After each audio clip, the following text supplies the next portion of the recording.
Our next speaker is Irish. Please welcome. No, I'm kidding.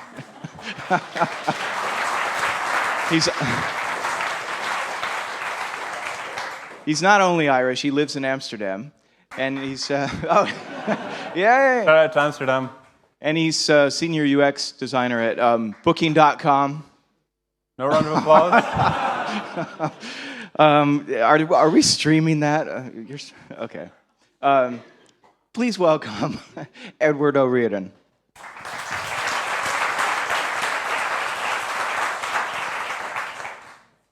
So hello. So indeed I am Irish, and thank you all for coming. I've seen the photo of myself, and I think Irish people in general are a very unphotogenic race. So thank you for bearing with me. It's pretty cool to have these little guys here. I kind of feel like indulging my inner Godzilla and destroying a city before my talk. So yeah, I'm going to talk a little bit about design and data. And just talk through a little bit of my experiences this last year and a half working with data and doing design. Before I get started with that, I'm just interested to know, how many people here do design stuff? Okay, that's a pretty significant number. And how many people would use data in their design process? Cool. How many people have ever opened up Google Analytics? Okay. So I guess one of the first things to say is that I think the word data and doing design with data sort of gets applied to these very big companies at this very big scale. But I really don't think that is necessarily the case, and I think data can be useful in all levels of whatever we're doing. So I work for these guys at Booking.com, and I started working here a year and a half ago. And I didn't realize how big a company it was before I joined, but just to give you some numbers, we sell about 900,000 room nights every day, which is about 50 in a second, which is just crazy numbers. And we're available all over the world in 41 languages, millions of people coming to the service using the product every day. And this was totally new to me. I'd never worked anywhere with that kind of scale before. And long story short, Booking.com has a lot of data because they have so many people coming from all over the world. And historically, Booking has prided itself on sort of using data well and effectively. And I'm just going to talk today a little bit about sort of how I had some preconceived notions about what it would mean to use data in design and how they've changed quite a lot in the year and a half that I've worked there. So I think all of us in this room, we're here because we love making things. We've taken time out of our lives to come together and talk with each other about making things and how we can make things better. And the thing I love about making things is the creative process. How you can start with one idea and end up with something totally different. There's all these surprising twists and turns as you create something. You end up with something you could not have predicted in advance. And I love how human that is. And this image is of a guy called Owen Jones who keeps alive a rural craft, an old rural craft in England of making oak swill baskets. And what he does is he takes oak and hazel and turns them into these very flexible materials and then weaves them together to make something very robust, very strong, very durable, and very useful. And I think very beautiful as well. And even though he's done this 1,000 times, each time it's a little bit different. Maybe the wood is a little bit different. Maybe he's a little bit different. But each time he makes something, it bears the hallmark of him. It bears a human imprint on the creation. And I think you can compare that image to something like this. And here you can see people making things, but in a fundamentally different way. Here everything is planned in advance. Everything proceeds mechanically from one stage to the other. And I think we can look at this image and think at an instinctive level that we've lost something.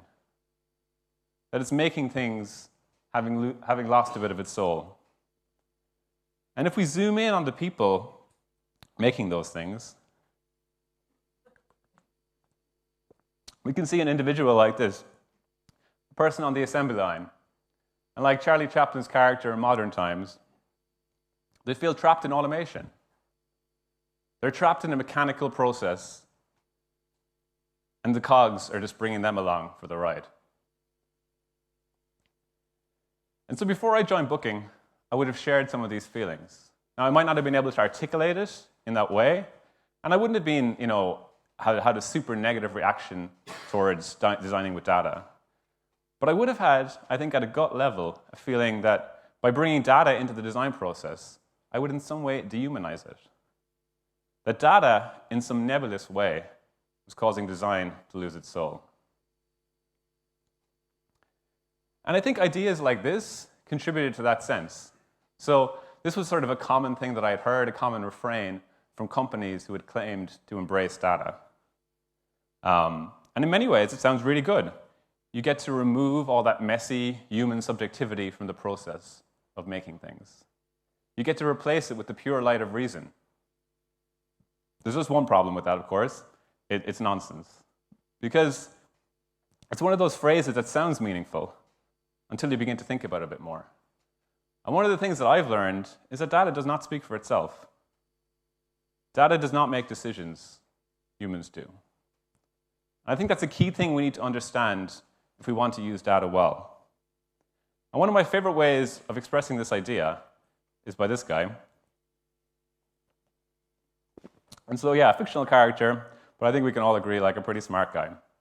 And in one of the Sherlock Holmes stories, the BOSCOMBS Valley mystery, without going into too many details, without giving any spoilers away, there's a murder in rural England, and the evidence clearly points to one guy. It's a pretty much open and shut case. And as such, it doesn't seem like a great match for Holmes's abilities.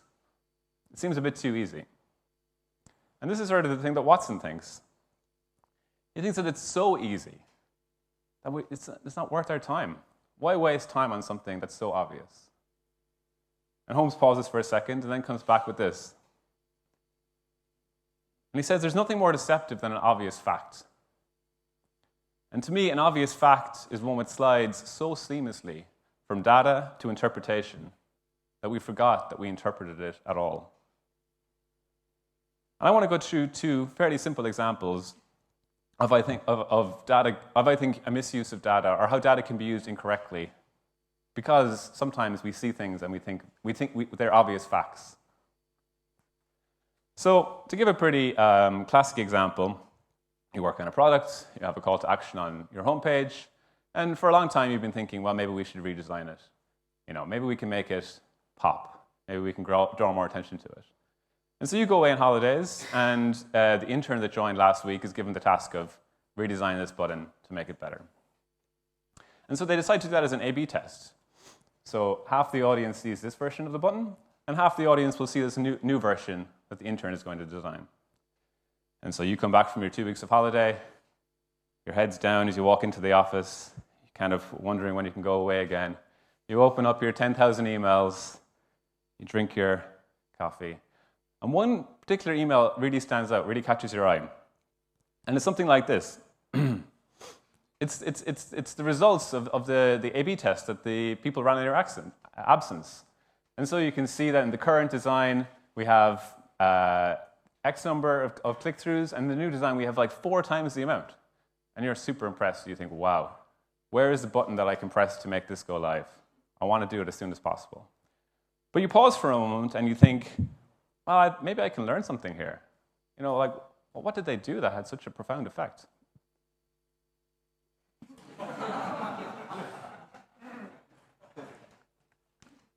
And you see this. And your first thought, of course, is, iPod.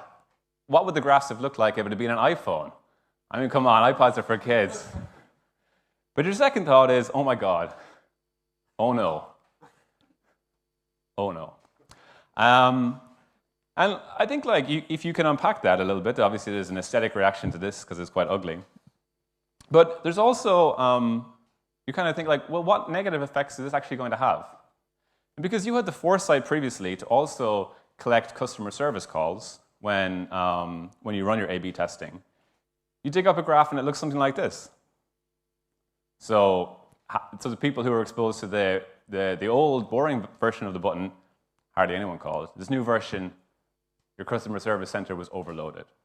I think you could pick any number of things that you could indicate that this was a really bad idea, like people going from the next stage after that, people never coming back to your website ever again, or ever using your product ever again. And so the point I'm trying to make is that collecting the wrong thing can often lead to making a very bad decision. Because while the first graph was the truth, it was true, all the data was true, it wasn't the truth. And we need to be really careful about what we choose to collect when we make decisions. Here's another example of an obvious fact. So, I don't know if you all know Diet Coke with lime, but it was a new product called Coke launched a few years ago. And it would sound like a good idea. We'll take these two delicious things, Diet Coke and limes, and put them together. What could possibly go wrong? And here's an imaginary graph. This is sort of a true story. Obviously, the data is made up because I don't know what it was exactly, but the story is accurate. So they launched Diet Coke in June. People bought it. People bought the same amount the next month after, and it's climbing rapidly. And it's like party time in Diet Coke HQ. Everyone is like, wow, we did a great job, we're so good. But then you could look at another graph, and you could see a totally different picture. So this is a combination of Diet Coke and Diet Coke with lime sales. And here you see something very, very different. Here you see what actually happened was that people who would have bought Diet Coke with lime instead. They, in sort of tech terms, they cannibalized their market. And this isn't to say that it was bad. I mean, maybe we think it's good. Maybe we want to diversify our product line. Maybe we think there's potential for it in the future. But on the other hand, now we have a whole load of limes that we have to put somewhere, and maybe it's not so good that we diversified our product line. But it's still a decision. It's not clear which way is the best way to go. It depends on a lot of other things other than this graph. But at least this graph gives you a better picture of what's actually going on and informs you in a way that the other one would not have. And so I think it's important that we make judgment with context, not without context. Because information only becomes knowledge when it's placed in context. And sort of the context that we choose to place data in can really help us make decisions in a better way. And so data is not a magic wand that turns everything it touches to truth. Data is not an assembly line onto which I place my materials and away we go. I've learned that there's a lot more nuance, a lot more craft in it than that. And I think it's a fundamental misunderstanding of numbers and data that it makes answers easy. Because making good things still requires empathy, understanding, and context. And so if we can cast our minds back to the picture of the assembly line, like I said, I was worried about the quality of the thing I would produce. I was worried that in some way, the thing on the assembly line, the thing I would make for the people that I was making it for, would in some way be of lower quality, be less human. But I have to be honest, I was also kind of worried about myself. I was worried about what my role would be in this new way of designing. And I think a lot of that worry came from the types of people that are usually associated with data.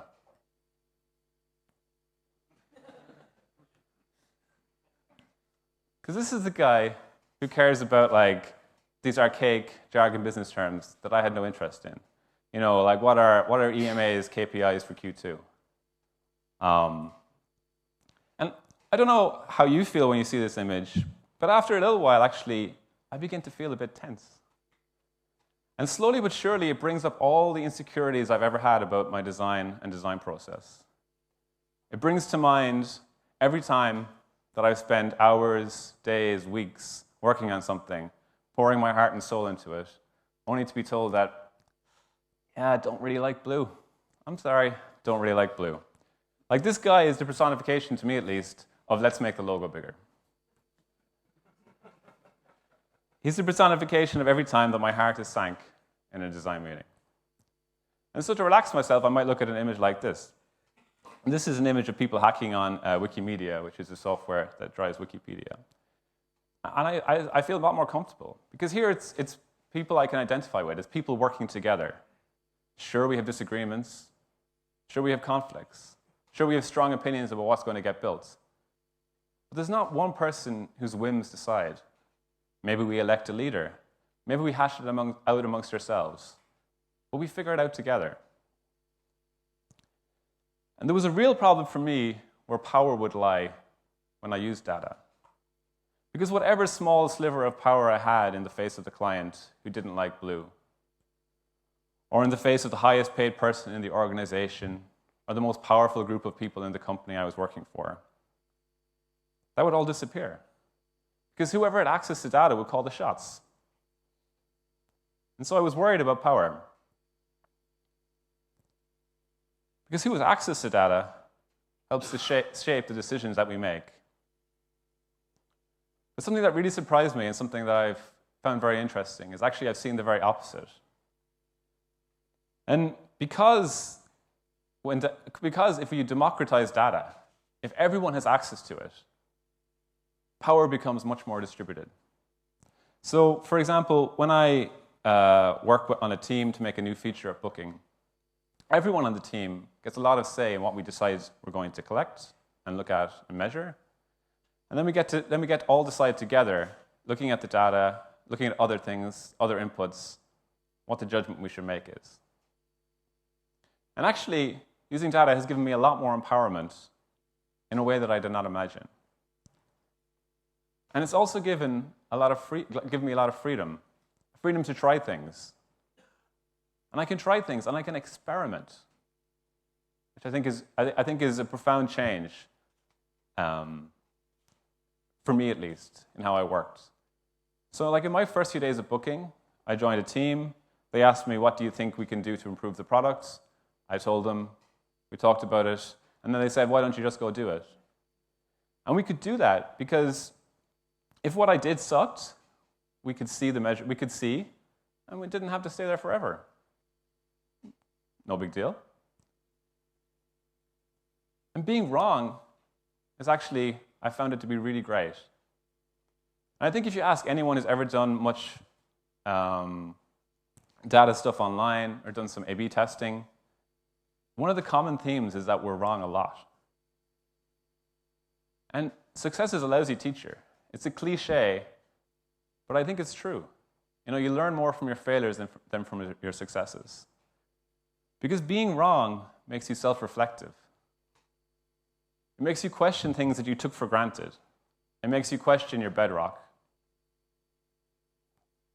And all those things in aggregate, I think, create a really great culture. A culture where ideas can come from everywhere and where people are given freedom to try new things. But I do worry when I talk to other designers at other companies, other organizations, who work in client services going into organizations, that oftentimes they don't have access to the data. And I think this is worrying not because I'm a designer and I think it would be nice for other designers to have access to data if they wanted it, because I actually think that the people in this room, the people who make things, designers, front-enders, back-enders, people who are close to products, are the best people to help shape decision-making with data in a good way. I think the closer you are to the trenches, the closer you are to the product, the closer you are to users, the better able you are to make the kind of good calls and avoid the bad calls that we've talked about previously. And so I believe that designers, that makers need to care about data. They need to ask for data. They need to improve our literacy when we look at data. We need to understand its nuances, and we need to bring our own nuances to data. And I think that's vital if we're going to use this data well, because data is only ever going to become more important to organizations for various reasons. And I really think, both for ourselves and for the things we make, that we should and need to have a key role in shaping how we use data. Data is not the exclusive domain of the guys in the suits. Data is something that we need to care about. But having said all those kind words about us, having patted all ourselves on the back just now, kind of is an obvious question. Why do I need data at all? Sure, maybe it's an okay input. But like really, it should be me, the expert, the person with domain expertise, my good taste that decides what we should do. And before we talk about that, I want to take a step back.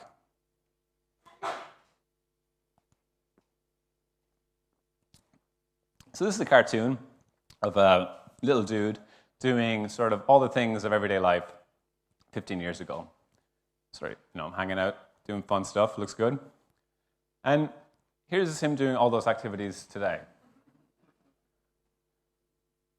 And I think this slide is showing his age a little bit because it's probably something more like this. It's probably people using whatever devices they have on hand or they prefer to live their everyday lives. And like we're building the stuff that they're looking at on their screens. We're building the stuff that people use every day to live their everyday lives.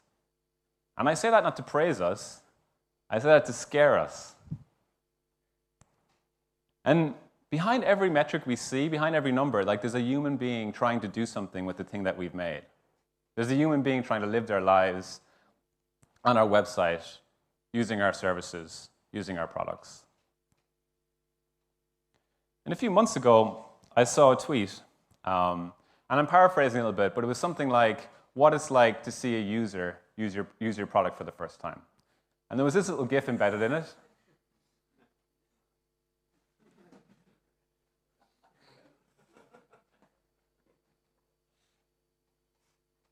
So yeah, I don't know if you guys know this cartoon. It's Gravity Falls. I recommend you check it out. It's really good. And yeah, indeed, I had a good laugh about that, and that was very funny. Probably favorited it or bookmarked it in some way. And but as I was going home that evening, I was beginning to reflect on it. I was like, is there something a little bit off about that? Is there a little bit of a lack of respect? And that very evening, after I'd seen that tweet and probably spent the rest of my day, looking at other GIFs on Twitter, I went home and I watched this documentary, and it's Bitter Lake. I don't know if anyone knows this. It's by a guy called Adam Curtis, and it's available on the BBC iPlayer if you have access to it. But it's a really interesting documentary. It's a history of Afghanistan from the 1930s, and what's interesting about it is that it's a collection of archive material from the BBC, which he narrates over. So yeah, it's maybe potentially a little bit pretentious, but if that sounds like your thing, I definitely recommend you check it out. And there was one segment or one clip in that really stood with me. It's really made me think a lot over the last few months, and I want to share it with you. But before I do, I want to give you a bit of context. So I don't know if you know what this is. It's on one level, it's a urinal. On another level, it's a piece of art. It's called The Fountain. It was sort of originally a photo, it was originally a photo called The Fountain, which was put in an art gallery in 1917. And also the object itself has now become also a work of art. And yeah, it was quite controversial at the time. It's kind of pushing the boundaries of what it is that art is. And so the clip I want to show is a very kindly, very well-intentioned British teacher teaching a group of Afghani women about this piece of art. So I'm not sure if we have audio or not. We do. So this is in some ways often called the first piece of conceptual art. این رقم می‌بینیم نمونه اینه بعضی مردم اولین کار هنری مفکوره‌ای میگن. Does anyone know what it is? شما کسی می‌فهمید چی است؟ I don't expect the ladies to know. کمود است Exactly. An artist called Marcel Duchamp. So yeah, so that reaction has stayed with me, and I think the emotions of this person's face, this lady's face, are very complicated, and I still can't quite piece together, I think, what they are. But what it's made me think is that when I make something and I see a user struggle with it, or I make something and I see the numbers come back, I think much less of this, and I think much more of this. I think, have I shipped a urinal? Have what I've made, is it the product of a very small cultural bubble? A group of people who sort of talk exclusively amongst themselves, who think who praise each other for being great all the time, who read the stuff that each other has written? Is it the result of that small cultural bubble? Because when I see that something has gone wrong, I take it as a strong signal that I've done something wrong. And what I really try and understand, what is it that they see that I cannot see? What is it about their context that I just do not have? Because I really worry that when we look at these people, we actually just see ourselves. We don't see people who have mobile phones, but maybe don't have electricity and need to go to the local shop that's probably like 20 miles away to charge it. We don't see people that maybe just have a little bit of a different cultural context to us, both in terms of how they live their everyday lives, but also in terms of how they consider technology and what technology means to them. And I worry that when we imagine what those people are looking at on their phones, we imagine something like this. We imagine that they're using the latest and greatest hardware that we carry around in our pockets, that they use the same apps as us, that they live in the same technological ecosystem that we live in. And we don't think of something like this, something which is totally different and totally alien to how we use stuff. Because as worried as I am about this, as worried as I am about design out of control, about us erecting ever bigger, louder, brasher billboards in the desert, I'm also really worried about this. I'm worried about a group of people who are creating the world in their own image. People with power not being aware of their own limitations, not being aware of their own cultural context, and not having a fundamental respect for difference. And this guy gets quoted a lot. I think this is a pretty good one. And I think we can all look at this, and I include myself in this very much, and we can nod our heads, and we can agree. But I think we need to recognize that actually it can be quite difficult to live by this principle. Because we all want to be praised by our peers. We all want to get lots of views and likes, and we all want to get lots of followers on Dribble or whatever. But it's really hard to make it about, sometimes it's really hard, given the cultural context that we live in, it's really hard to make it about people and not design. But I'd really love us to start recognizing that other people are the experts of their own lives. And there's a difference between what we designers, or people who care about technology, value, and perhaps what our audience might value. And however imperfect data might be, it's a real input into how everyday people are using the things that we're making. So I think we really need to give our users expert status. We need to give them a strong say in what gets built and how it gets built. We need to respect the context of how they live their lives. Because when we build things, we want to build things of quality, of value, things which are useful. We want to add a small sliver of value to the world. And by bringing people into our design process, by really respecting what they have to say, I think we begin to see that the world is a lot more various and a lot more different than we might have imagined. And if we bring people into our design process, I think we can create things for one another that are fundamentally human. Thank you very much.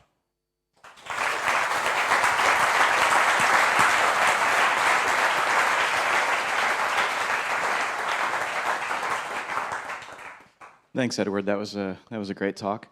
Again, we have some time for questions, but before we do that, there's an article that I read a while back. I hope I'm not mispronouncing. David Kadavi, I think, who wrote an article, something like AA testing, how I increase conversion by 300% by doing absolutely nothing. Have any of you read that article? Yeah? So it's a great thing. He literally had to, he had the same thing in both tests, and one performed 300% better than the other one. So are we, are we convincing ourselves that we know more about data than we do? Do we need to be have data scientists on the team, or can we do that ourselves? Well, so like I think an example of A/B testing, it's one of those really interesting things because like an A/B test in its essence is like trying to predict the future because so like we have this one version of the button and it gets 100 click-throughs, another version which gets 101 click-throughs, and it's like, well, is that meaningful? I don't really know. But then this version of the button gets 150 click-throughs. Well, maybe that's a good signal or not. So I think in general, like there's a lot of tooling out there that helps you do A/B testing well. But like just looking at the numbers, yeah, like there's a whole body of human knowledge, like statistics, that's gone into figuring out this stuff. Very smart people. So I don't think you need to be a data scientist. I mean, in the same way that like we use other services to help us do lots of things on the internet, there's plenty of things out there that if you're interested in doing A/B testing, that can help you with it. I think like Google Analytics have something now that maybe is probably free. There's like other services out there. So I don't think we need a data scientist. I mean, I think that particular article, it's difficult to talk about it like meaningfully, probably without someone smarter than me. But yeah, I think there was a lot of fundamental flaws actually in his base assumptions there. But that might be a talk for another day. So. Okay, thanks. Do we have questions for Edward? Wow, none at all. Okay, well, I still have some more. Because I kind of like this stuff. So kind of relating to the previous question I had, you have data, you have tools for data, but what I always find intriguing is the analysis of that data. And I feel reluctant to rely on a tool to like analyze that data for me. So it's like a person who understands statistical information and how to deal with that and how to infer, like how to get conclusions out of that. I just don't feel like I, as a designer, am capable of that kind of thing. Yeah. And I'd have to like study for 4 years to get to that point. Do you see what I mean? Yeah, definitely. It's kind of what I meant with the data scientist thing, but just someone who knows how to analyze the data, because I'm so worried that we make the wrong decisions all the time because we think we know what we're doing. Yeah, well, I definitely think it's a danger. Like, it's quite a complicated thing. But I would definitely say that, like, you know, pretty much everything you can understand on one level. Like, I don't understand anything about, like, something like quantum mechanics. But I can, you know, I can read, like, something very basic online and have a vague sense of what it means. And I think a lot of the time, like, there's a false mystery and a lot of false bravado around these complicated things, that they're, you know, overly complicated. And I kind of, part of what I was trying to talk about in my talk is that I would like there to be more of a discussion in the design community around like the basics of doing data well. You know, I think there's like, you don't need to study for 4 years to be able to begin starting to learn a little bit about it. Like in the same way that there is a depth of accessibility knowledge that can't be communicated in a half-an-hour talk, you can still get started and you can learn the basics, and that's maybe plenty for all you need. But I don't think it's part of our discussions very much with each other around data, and I think that would be really interesting to see more of that in our community. Okay, are you saying that quantum mechanics is actually pretty easy? No, I'm saying like that rocket science is not rocket science. Like rocket science, I understand what rocket science is. Like a group of scientists get together and they make a rocket and it goes into space. Like I understand that. And I can understand like probably a little bit more about it, but I don't understand exactly what it is. But I'm just saying that like no matter how complicated a subject is, you can get started in understanding the basics of it. And all it takes is someone who isn't an asshole sometimes to explain it to you in a way that you can relate to. Because a lot of the time, you know, I know a lot about X, so I don't really care about actually teaching it to you. I just care about showing off how clever I am, which is always a danger. But yeah, I think there just needs to be a group of people who do understand this stuff well, who actually care about teaching other people what it is. And I think that is something I really like to see, and hopefully, potentially maybe it can help a little bit with that. Okay, and do you have like a favorite resource maybe that people who are interested in learning something about like basic data analysis where they could go or what they could read? Yeah, like it kind of depends when you want to get started. I mean, like Optimizely is like this A/B testing online tool. I've never personally used it, but they have some sort of like interesting information there if you want to get started. There's like a really good book Maybe it's like sort of a little bit of a step beyond beginner, but it's called What is the P-Value Anyway? And it's just sort of a very basic introduction to statistics for people who are as stupid as me. And I recommend that as a good book to learn a bit more about sort of the nuance of statistics. But yeah, in general, I think the first part of the talk is very much just about how, data isn't this magic wand that tells you what to do. Like, you need to have both tooling, but you also need to just have like a view outside of the data and understanding what's happening apart from it in order to make a judgment call on it. So yeah, I think just like knowing what your product does and then knowing a little bit about the data is like a really amazing start in helping you figure out how to use it better. Okay, thank you very much. Edward, over here.